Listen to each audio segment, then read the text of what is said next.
Hello বন্ধুরা, প্রিয়ার কিচেনে সকলকে স্বাগত। আজ আমি আলু পটল দিয়ে মাছের ডিমের একটা রসা করে দেখাবো। এরকম পটল আমি এইভাবে কেটে নিয়েছি, আলু এইভাবে কেটে নিয়েছি, আর নিয়েছি দুটো পেঁয়াজ এরকম ঝুরি করে কেটে নিয়েছি। আর মাছের ডিম আমি ভাজি করে নেবো। এখন মাছের ডিমটা ভাজি করে নিয়ে ফিরে আসছি। ডিম আর চিংড়ি মাছ,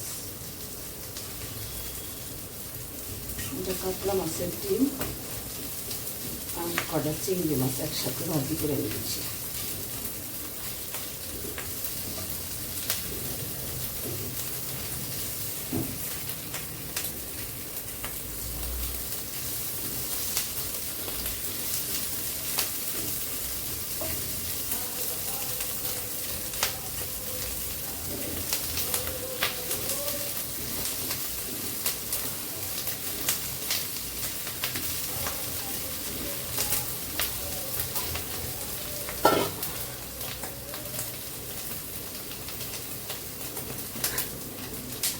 ভাজি কেটে দিয়েছে, তুলে রাখবো।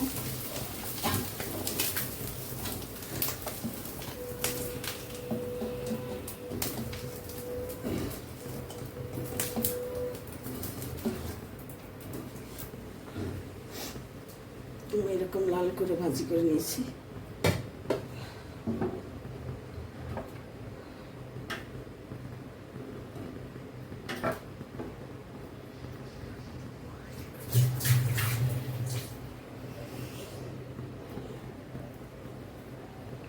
আমি 2 চামচ সরষের তেল দিয়ে দিচ্ছি। এবার আলু আর পটলটা ভাজি করে নেব। নুন হলুদ দিয়ে আলু পটলটা ভাজি করে নেব।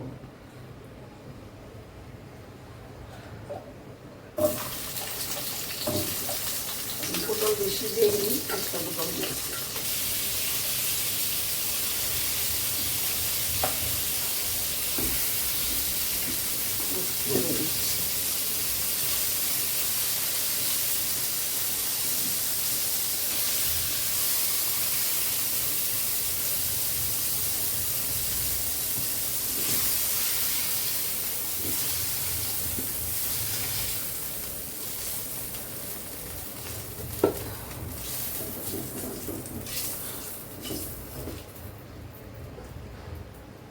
এখানে আমি একটা বেশ বড় সাইজের পেঁয়াজ আমি নিয়েছি, কুচিয়ে ভাজি করে নেব। এই তেলের মধ্যে দিয়ে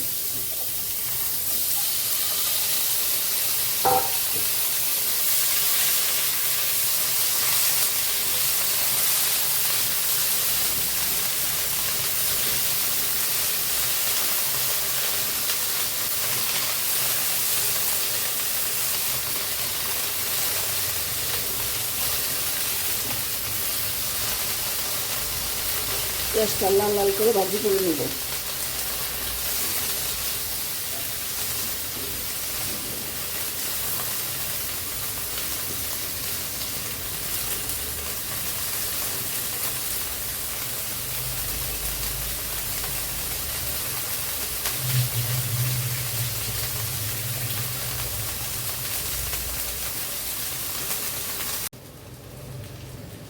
বন্ধুরা, আলু পটল পেঁয়াজ সব ভাজি হয়ে গেছে। একসাথে আমি আলু পটলটা একটু ভাজি করে নিয়েছি, লাল লাল করে পেঁয়াজটা লাল করে ভাজি করে নিয়েছি। এখন আমি এখানে কিছু মশলা নিয়েছি। 1/2 চামচ হলুদ, 1/2 চামচ কাশ্মীরি লাল লঙ্কার গুঁড়ো, একটু জিরে বাটা আর 3টা লঙ্কা বাটা, আর সাথে একটা ছোটো টমেটো একসাথে আমি পেস্ট করে রেখেছি। এটা এখন আমি দিয়ে দিব, দিয়ে কষিয়ে নেব ভালো করে।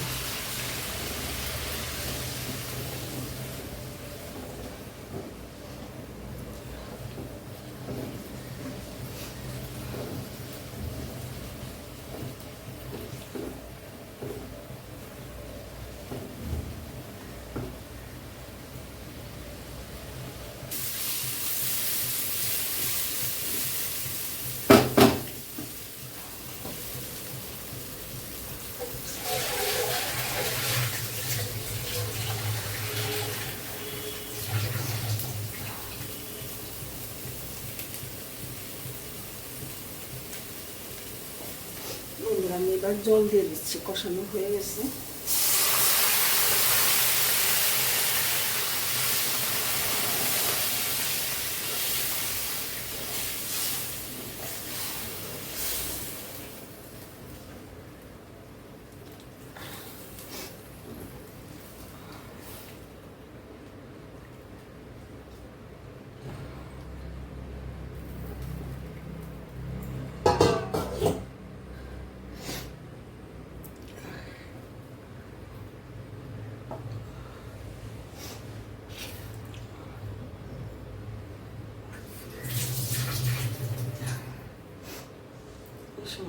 নুনটা একটু চেক করে দেখে নেব।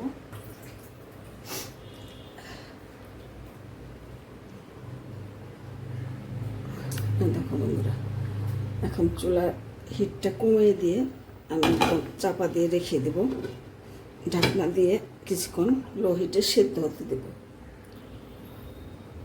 ঢাকা দিয়ে রাখবো, এতেই আলু আর পটলটা সেদ্ধ হয়ে যাবে।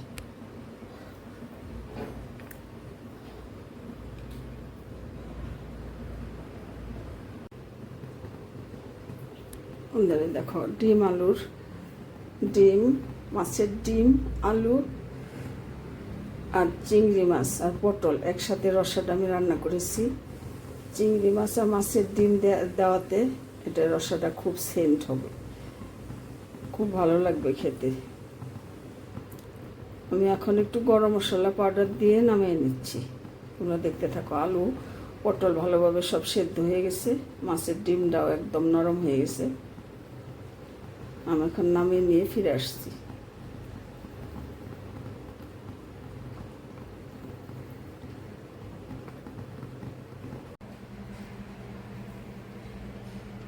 হ্যালো বন্ধুরা, দেখে নাও, মাছের ডিম, কাতলা মাছের ডিম আর চিংড়ি মাছ একসাথে মিশিয়ে আমি রান্না করেছি। কয়েকটা চিংড়ি মাছ দিয়েছি আর মাছের ডিম দিয়েছি, আলু পটল দিয়ে এই রসাটা করেছি অল্প মশলা দিয়ে।